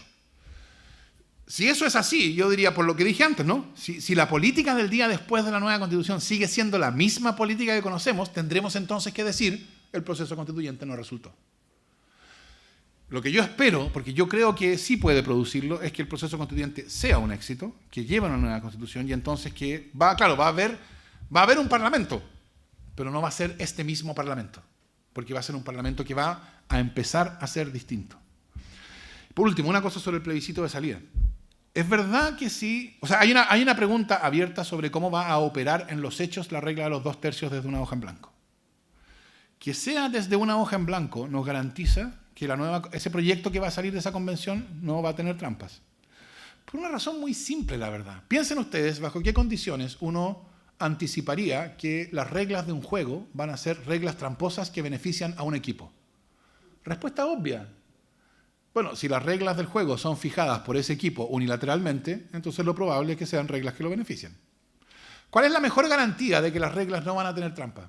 Ojo, no de que las reglas van a ser las mejores reglas posibles, sino de que no van a tener trampa. O sea, que hay un defecto que no van a tener. ¿Cuál es la mejor garantía de que no van a tener ese defecto, el de ser tramposas? Respuesta, que sean acordadas por todos los equipos antes de empezar a jugar, ¿no?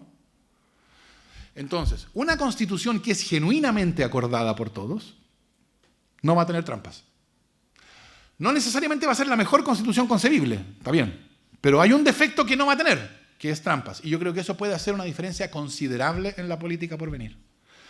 Ahora, es verdad que podría darse otro escenario más pesimista, en que la regla de los 2/3 hace que se trabe todo y que todo entonces se vaya con una negociaca a oscuras y que salga un mamarracho de la convención. Eso yo creo que es poco probable que pase, pero puede pasar, por cierto.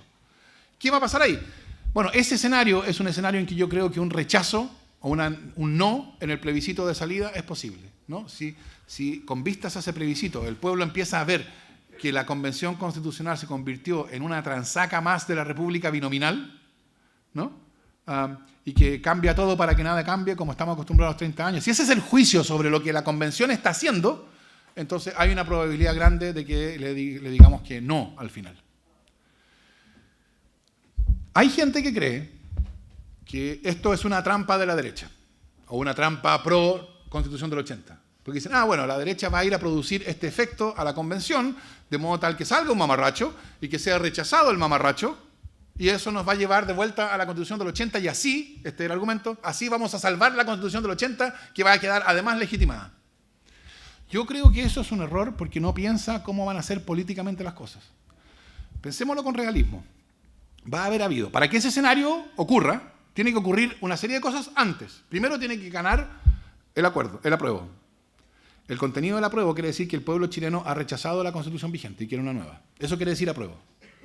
Va a haber ganado la Convención Constitucional. Se va a haber realizado la elección para la elección constitucional y se va a haber realizado la Convención Constitucional durante un año, con toda la expectativa que eso va a desarrollar. Y en la hora nona nos damos cuenta de que en realidad todo esto fue un fracaso, votamos que no. Yo creo que pensar que ese es un escenario que nos va a llevar a volver a vivir bajo la Constitución del 80 en paz, así como estábamos el 17 de octubre, cuando este país era un oasis, es fantasioso. O sea, si gana el no porque la convención es vista como un ejemplo más de transaca, lo que va a pasar no va a ser que vamos a volver a la paz de cuando este país era un oasis. Lo que va a pasar es que se va a inaugurar una crisis política que va a durar una generación. Bueno, a eso me refiero yo con una crisis política que probablemente va a durar no una semana o un mes, va a durar una generación. Y yo creo que ese escenario en que Chile se desata una crisis política que dura una generación no le conviene a nadie. No le conviene ni siquiera al poder económico, porque hasta el poder económico necesita alguna certeza para poder planificar su negocio. Entonces, como es un escenario que no le conviene a nadie, nadie lo va a buscar. Porque yo creo que llegado a ese momento nos vamos a dar cuenta, a todos nos conviene. A pesar de todas las diferencias que vamos a seguir teniendo, no quiero negarlas ni por un minuto, pero a todos nos conviene que esto resulte más o menos bien. Porque si resulta mal, la consecuencia no va a ser volver en paz y tranquilidad a la Constitución del 80. La Constitución del 80 para entonces ya va a estar fenecida. Va a haber sido explícitamente rechazada por el pueblo en un plebiscito. Entonces ya no se va a poder volver a ella.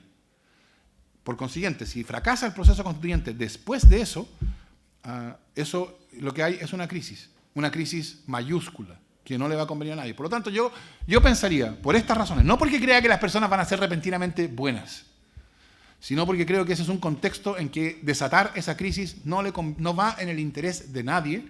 Yo creo que ese es un escenario que, aunque estrictamente posible, es suficientemente improbable, como para que valga la pena decir, sumemos, ¿no?, en la expectativa de que va a ser exitoso. 3 preguntas más acá. Hay arriba que están pidiendo la palabra desde hace tiempo. ¿Ya? Adelante. Sí, me llamo Manuel Romero, muchos me conocen. Formo parte de la Coordinadora Nacional de NOMA AFP. Y mi pregunta era otra, más que una pregunta, es una propuesta casi, yo diría. Ante la situación política que estamos viviendo, ¿para qué vamos a esperar a hacer, digámoslo así, de esta forma, que esto se empeore luego, después del 26 de abril? ¿Por qué no ahora, que tenemos todavía la posibilidad de conseguir que en la papeleta se ponga Asamblea Constituyente? Ahora. Por otro lado, en ningún momento he escuchado hacer una huelga general, una desobediencia civil, sin tiros, sin problemas, solamente parados cada uno en su casa. De esa forma el gobierno tendrá que coger la cola entre las patas y entregar el poder a quien le corresponda, porque ya hemos pasado los 2 años. Ahora tendría que ser al ministro de Interior. Bueno, mi propuesta es la siguiente. Hay muchos problemas y todos sabemos perfectamente que el show el tema es engaño puro, que nadie se llame engaño, porque al final es eso. Al final vamos a volver otra vez a la del 80. Así de simple lo veo yo, porque no había mira que ha habido sangre derramada en las calles, en Santiago, en Antofagasta, en Valparaíso, aquí y en todos lados. Y sin embargo el gobierno no se ha estremecido en absoluto. Al contrario, ha creado más leyes para castigar mucho más. Entonces, está claro que esa no es la forma de irnos a la calle, de los primeras líneas. Esa no es la forma, porque nos estamos matando entre unos y otros. Entre los mismos pacos que son nuestros hermanos, cuñados, primos y sobrinos, nos estamos matando. O sea, busquémosle una huelga política. Una huelga política significa declarar una huelga general por 1 día o 2 días o 5 días. No 11 minutos, claro. Como ha pasado ahora, ¿no? Y yo creo que, sinceramente, ahí está el tema. Además, quería también decir, porque no tenemos credibilidad con los partidos políticos. Creemos nosotros aquí nuestro movimiento social, a través del movimiento social, en este caso, de todo lo que se está moviendo. Y creemos que las personas ahí hay politizados. Busquémoslo, porque no vamos a permitir que vayan los partidos otra vez de nuevo. Y eso lo sabemos todos. Entonces hay que, digamos, preparar a esos futuros delegados constitucionales, pero hay que prepararlos entre nosotros, entre la gente, entre el movimiento social. Y no hay que esperar hasta luego. Yo, es mi opinión. Yo solamente diría que yo creo que lo que usted dice es lo que más o menos, hasta cierto punto, lo que ha pasado. Es decir, yo creo, se dijo cuando se firmó el acuerdo, que el acuerdo era una reglina entre los políticos a espaldas del pueblo. Yo creo, a mi juicio, esa es con todo respeto, un error. Yo veía la cara de la presidenta de la UDI cuando firmaba el acuerdo y no tenía precisamente la cara de quien le está imponiendo al pueblo el acuerdo que ella quiere. Tenía más bien la cara de alguien a quien le están sacando un acuerdo que no querría dar. Yo creo que el acuerdo del 15 de noviembre fue un acuerdo que fue extraído por la movilización popular con forceps de la institucionalidad política, que hizo posible, por ejemplo, un plebiscito que hace 5 años, recuerden ustedes, cuando planteamos la idea de un plebiscito, como nos decía el ministro de Interior de Bachelet, Jorge Burgos, nos decía, eso es un atajo raro, eso son pillerías, eso es una...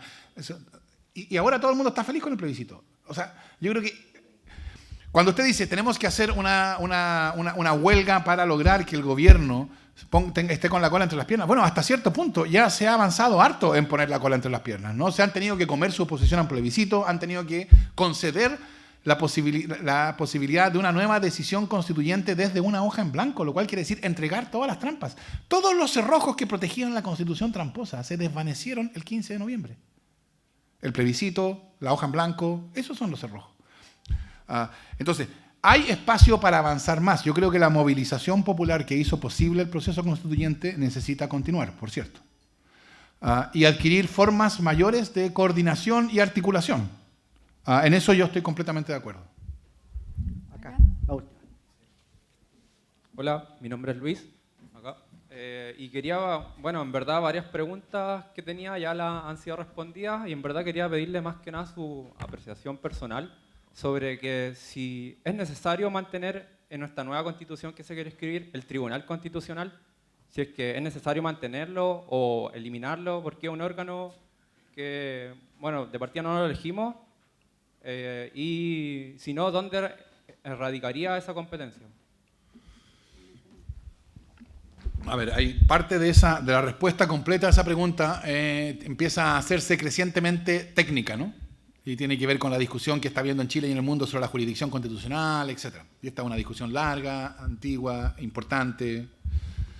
Pero yo, tratando de mantenerme dentro de un contexto más ciudadano, diría, primero, lo que nosotros tenemos... Primero, uno no tiene que pensar que hay una realidad que se llama Tribunal Constitucional y que entonces la única cuestión importante es decir sí o no a esa realidad.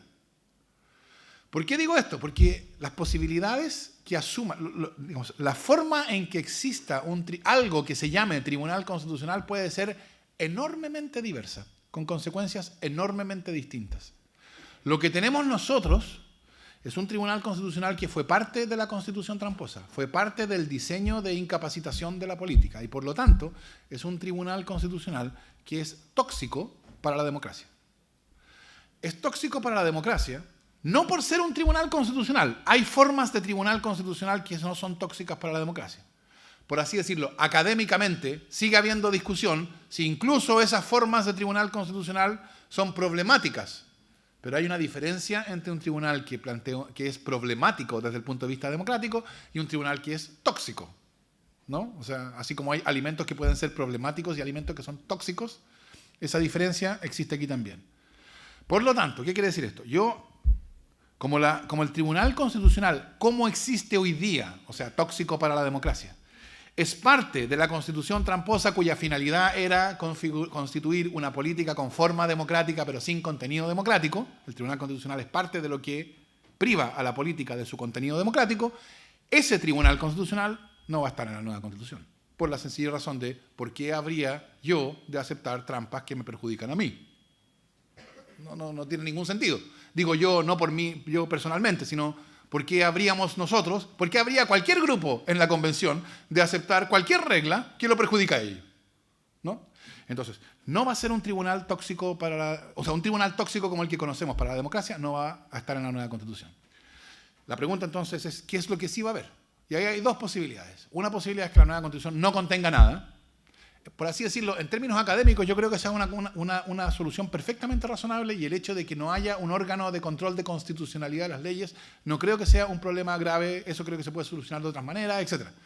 Pero yo intuyo que lo probable, dado que tribunales constitucionales no tóxicos para la idea de democracia existen en otras partes y son bien mirados por la reflexión jurídico-política tanto de izquierda como de derecha, por así decirlo, en el resto del mundo, no aquí, yo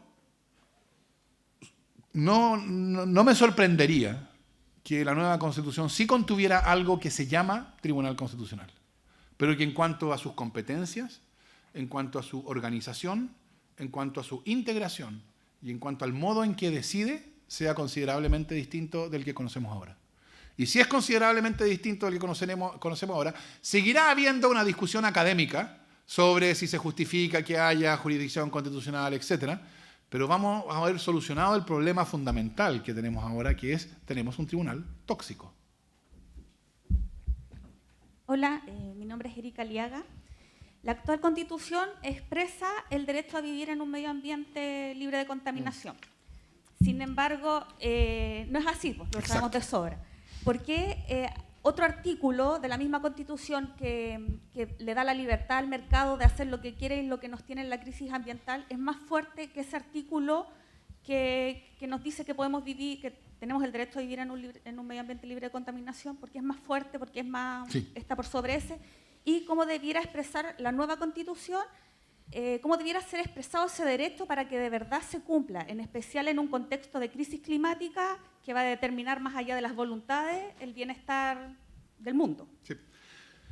Efectivamente, es un espléndido ejemplo, es un espléndido punto para mostrar dónde están las cosas importantes que no siempre van a ser vistas como importantes en la discusión.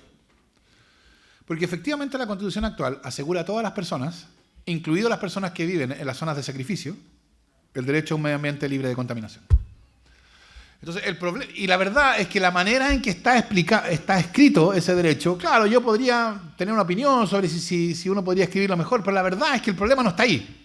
El derecho está consagrado, etc. Pero no es real. ¿Por qué no es real? O sea, y cuando digo no es real, lo que quiero decir es vayan a preguntarle a la gente que vive en la zona de sacrificio. Y de ahí para arriba, ¿no? Porque hay muchos otros problemas de ese tipo. ¿Por qué no es real? La razón por la cual no es real no es un problema del texto. No es un problema de que haya algo que cambiar en la redacción de ese artículo. Aunque puede haber mejores redacciones, pero no está ahí el problema. El problema obvio está en que para realizar el derecho a vivir en un medio ambiente libre de contaminación se requiere un Estado que pueda enfrentarse al poder económico y adoptar las regulaciones que protegen el derecho y que evidentemente perjudican o afectan los intereses de ese poder económico. Si uno tiene un Estado débil ante el poder económico, que entonces no puede ponerle sino las condiciones que el poder económico tolera, entonces la regulación medioambiental va a ser una regulación que no va a ser suficientemente eficaz, ¿no? ¿Por qué decía yo que es una espléndida pregunta? Porque ilustra que para solucionar el problema de realizar el derecho a vivir en un medio ambiente libre de contaminación, la solución no está allá donde está garantizado el derecho. No quiero decir con esto que no podría escribirse de una manera distinta y mejor. Lo que quiero decir es que aunque lo escribamos de una manera distinta y mejor, si el Estado que tiene que realizarlo es un Estado débil que no puede enfrentarse al poder económico, entonces ese derecho se va a quedar como letra muerta. Entonces, para solucionar el problema de realizar eficazmente el derecho a vivir en un medio ambiente libre de contaminación, la solución real, la solución genuina, está, por así decirlo, en una parte totalmente distinta de la Constitución. Está en la parte donde se configuran las potestades de acción del Estado para crear regulación que eficazmente proteja los derechos constitucionales. Por supuesto, hoy día, el Estado, o sea, las capacidades regulatorias del Estado están disminuidas por la comprensión chilena del principio de subsidiariedad, que significa que el Estado tiene pocas posibilidades de interferir con la operación de los mercados, incluida la actividad económica que causa perjuicios medioambientales.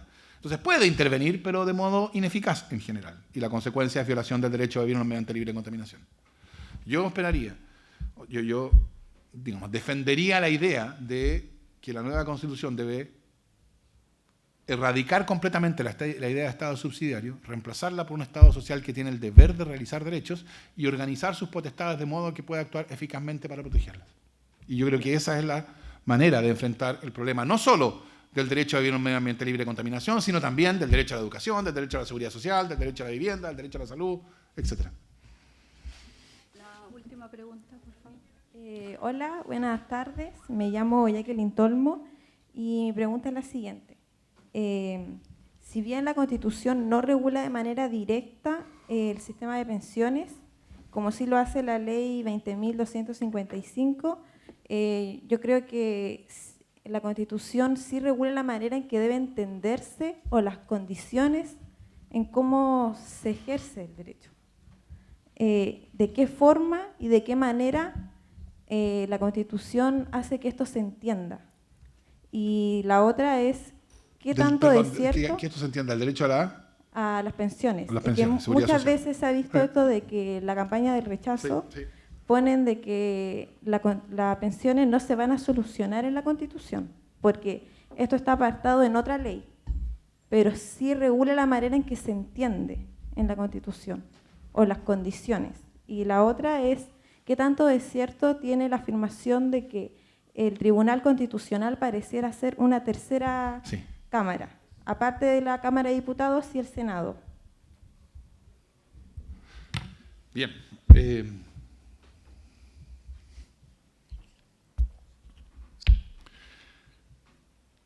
Yo recuerdo la historia de un niño que le iba a preguntar a su abuela: abuelita, ¿dónde está Dios? Porque lo he buscado aquí y no está, lo he buscado allá y no está, abrí este cajón y no lo encontré ahí. Y entonces la abuela le dice: tú no encuentras a Dios en ninguno de esos lugares, querido nieto, porque Dios está en todas partes. Yo creo que con el principio de subsidiariedad pasa lo mismo. ¿Dónde está el principio de subsidiariedad? ¿Cuál es el artículo preciso donde está el principio de subsidiariedad que impone una comprensión mercantilizada de la seguridad social y de la salud y de la educación? ¿Dónde? Tú no encuentras el principio de subsidiariedad en ningún artículo, querido nieto, porque el principio de subsidiariedad está en todas partes. Está en la organización del Estado, está en la lógica de la relación entre el Estado y el mercado. Y eso uno lo ve, está bien, uno ve manifestaciones de eso, en que, por ejemplo, el deber fundamental del Estado en lo que se refiere a protección de la salud es garantizar la libertad de elección entre el sistema privado y el sistema público. En la manera de organizar el derecho a la libre actividad económica, en la manera, en fin, uno lo puede ver en distintas partes, pero en realidad cualquiera de esos artículos individuales que uno sacara, si mantiene la lógica con la cual se piensa el Estado y su relación con los derechos sociales, se mantendría el principio de subsidiariedad. O sea, el principio de subsidiariedad, cuando la pregunta sea, ya, pero digan, porque ustedes habrán escuchado esta pregunta, ¿no?, de los partidarios del rechazo. Ya, pero ¿cuál es el artículo que usted quiere modificar? ¿Cuál es el artículo que le molesta?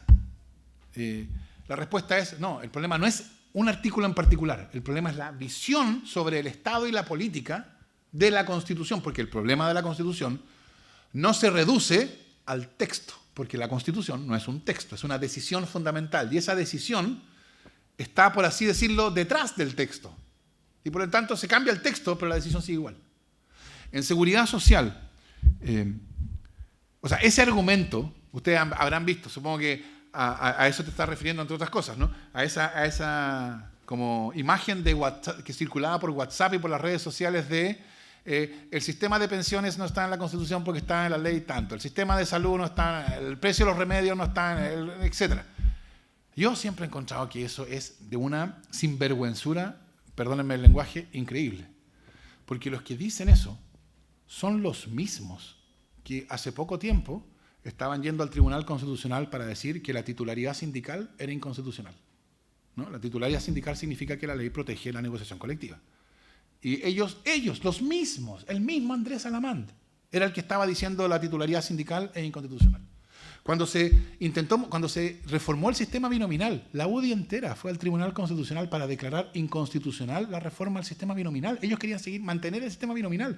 Cuando se prohibió, ¿se acuerdan ustedes? Cuando la Ley de Educación Superior prohibió que las empresas fueran controladoras de universidades, porque se supone que las universidades son sin fines de lucro. ¿Para qué una empresa querría controlar una universidad si no es para construir algún tinglado para sacar utilidades? Y como eso es lo que había pasado en el pasado, el legislador dijo, mire, vamos a cortar por lo sano, y para prevenir que pase eso, vamos a decir, las empresas pueden participar de universidades, sí, está bien, pueden participar, pero no pueden controlarlas. Y ellos mismos fueron los que fueron al Tribunal Constitucional a pedir que esa regla se declarara inconstitucional, y se declaró inconstitucional. Cuando se creó, este caso ya lo mencioné, cuando se creó un CERNAC de verdad, ellos mismos fueron al Tribunal Constitucional a pedir que se declarara inconstitucional ese CERNAC. Cuando se discutía el auge y se pretendió crear un fondo solidario compuesto con parte de las cotizaciones de salud de todas las personas, estuvieran en ISAPRE o estuvieran en FONASA, de modo de producir solidaridad entre todos, fueron ellos los que dijeron que ese fondo solidario era inconstitucional. Cuando se intentó crear, lo que después se creó, que las escuelas subvencionadas tuvieran la obligación de recibir 15% de alumnos vulnerables, fue la que hasta hace un mes era ministra de Educación a decir al Tribunal Constitucional que era inconstitucional.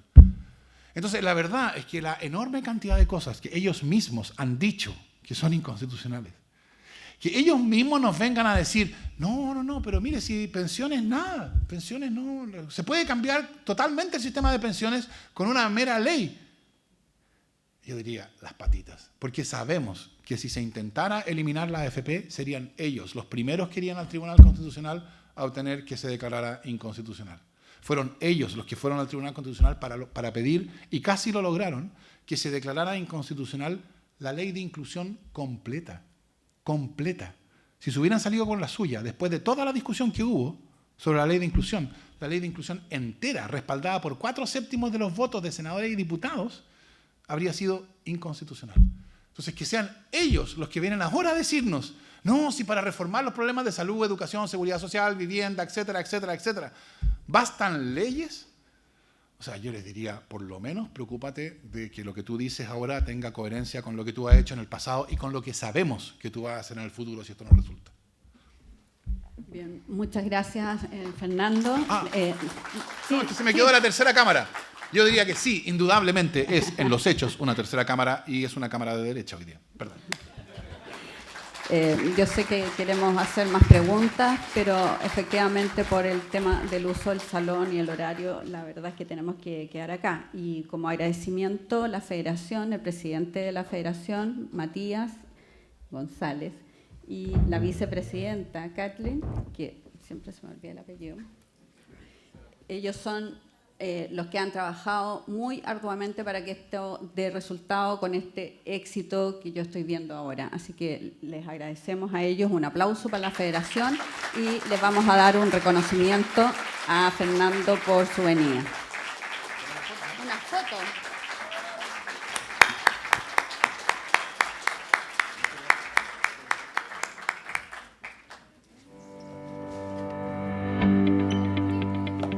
Queremos además invitar a la directora general de sede de la Universidad Tarapacá Iquique, señora Yasna Godoy, y también a la alcaldesa, que está haciendo el rol de alcalde subrogante. Por favor, adelante para tomar también una foto institucional.